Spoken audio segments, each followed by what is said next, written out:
In the following lesson, I'll start discussing the gradient tool. It's an amazing tool and necessary to have in your toolbar. All right, let's move over, and over the T here, you'll see this little icon. This is basically the gradient tool. So right away, our option bar at the top changes again, and over here at the first stage, we already have a gradient editor. More about that in a minute. Then as well, let's also just hit cancel here. Right away, we have again just a normal linear gradient effect. Over the next, we also have a radial gradient, angle gradient, then we have a reflected and a diamond gradient. So again, these are different type of shapes that you can select in order to create different effects for the gradient. Then over here again, your blending options. Like I said before, I never really use this here specifically just for the gradient, rather than just using it on a new layer and changing things. Opacity again, also the same you can do with the layer, and then obviously reverse it, or transparency.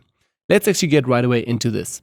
So first of all, I'll double tap here to get onto the gradient editor and go right away over here. So presets are basically Photoshop presets. In here you can select from a few different presets that Photoshop gives you already. But if you select the first one, it will always be the one with your foreground colors to background colors, as you guys can also see here with the name. So say for instance, if I take the eyedropper tool now here and select the yellow color, let's just hit cancel here. Okay, let's select the eyedropper tool. If we select yellow from our yellow color here, and now for our background colors, let's just select the background color. We will then go to a purple, hit OK. Now we have yellow and purple. If we now go back to the gradient, we will right away see here that we have yellow to purple. So these are always your foreground and background colors. The same goes over here, foreground to transparent. If we click on this, black and white, red and green, and so on and so on. And if you want to create your own one, you can simply hit new. You can select the one again if you want. You double tap here onto this box. This means obviously right away the color. Double tap on the color. You can also now don't show web colors. Go and pick a, say, a light purple there. Hit OK. Then also the last box over here, the orange again. And we can maybe make this also an orange, but just showing you, or more brownish color. And then in the center here, you can also play a little bit with the depth, how far it should be spaced. Also, if you click again, you can create a few more boxes in order to create a few more colors, kind of to make like a rainbow color effect.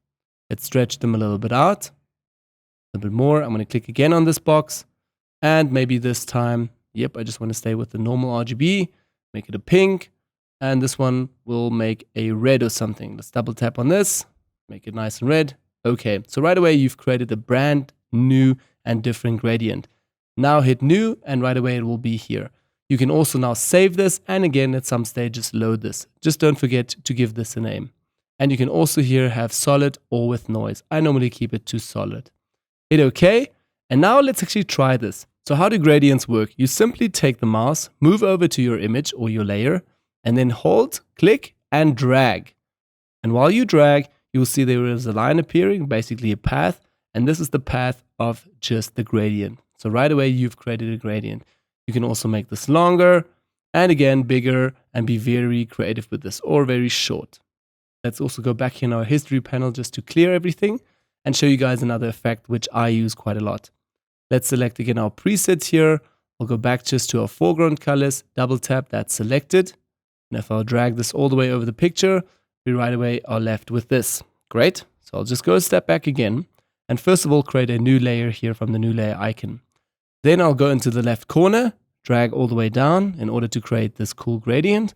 And now switch my blending option here to either just color, overlay, hue, saturation, whatever I want to. And then also I'll work with the opacity in order to get a certain effect. Sometimes I also use this again on pictures in order to create a bit of a white halo at the end of horizons. For that, you can actually watch this tutorial here. Okay, so then again, you have this gradient now like this shape. I'm going to delete this layer and also create again a new empty layer. Now I'll go back up to the shapes and just select the rectangular gradient here.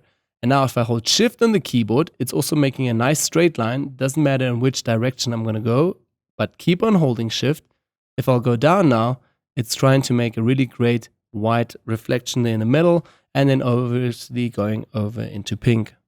Again, if I do the same process, you will see what type of difference effect I get. This is a bit of a playing thing. play a little bit around with gradients until you are happy, and also to see what type of different effects you get with this. To say something like this now, just made an effect with the gradient. Again, set the gradient to light blending mode and change the opacity to 60%. So that's how I normally work with the gradient tool.